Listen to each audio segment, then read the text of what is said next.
Hindi naman kailangan na may okasyon para magluto ng ganito. Mas masarap to kainin pag ordinaryong araw lang. Kaya ano pang inaantay mo? Magluto ka na rin dyan pang merienda ng mga bagets from school.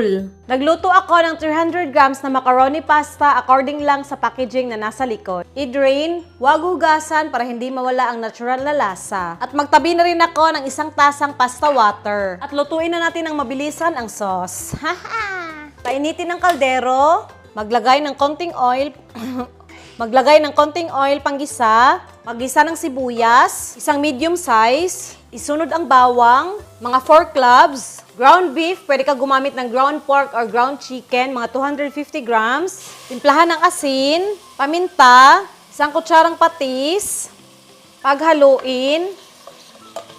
Takpan at hayaan nating maluto yung karne. Ito naluto na.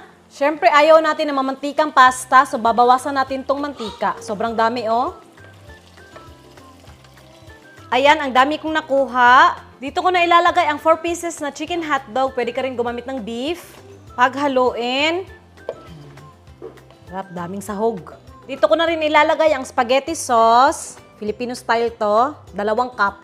Tapos yung tinabi kong pasta water, 1 cup. Itimplahan lang natin ang isang beef cube. Yan. Paghaluin, takpan at isimmer natin ng mga 10 minuto. At ito, niluto ko ng maayos. Dagdagan nyo lang ng panimpla kung hindi sapat sa panlasa nyo. At dito na natin ihalo ang lutong macaroni pasta. 300 grams to ha. Then, paghaluin. Kalami. Yan saktong-sakto lang yung sauce. Yan. Magandang food warmer from Masflex. Dito natin ililipat. Then, ayusin lang natin, no? Siyempre, gagawa natin ng toppings. 1 cup ng fresh milk, evap, or tinitimplang gatas.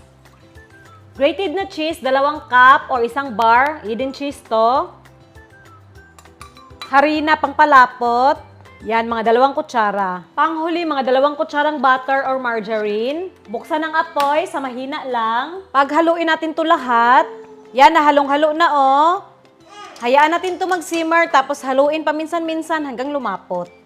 Ayan na, nag-simmer na, oh, tapos lumapot na. Okay na to, patayin na yung apoy. At ito na yung cheese sauce. Oh, kalat lang natin.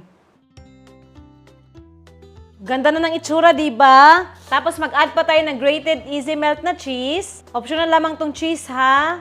Dagdag arte lang ba? Tapos itong torch, nabili ko to sa SM Grocery. Itanong nyo lang sa mga sales doon na may torch kayo. Tapos i-torch natin.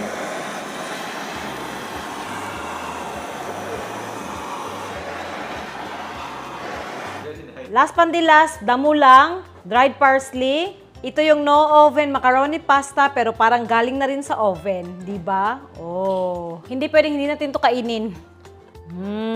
Sarap tingnan. Let's eat.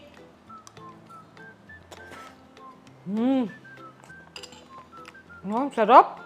Yan, oh. Master, subukan nyo rin to. Grabe yung sarap.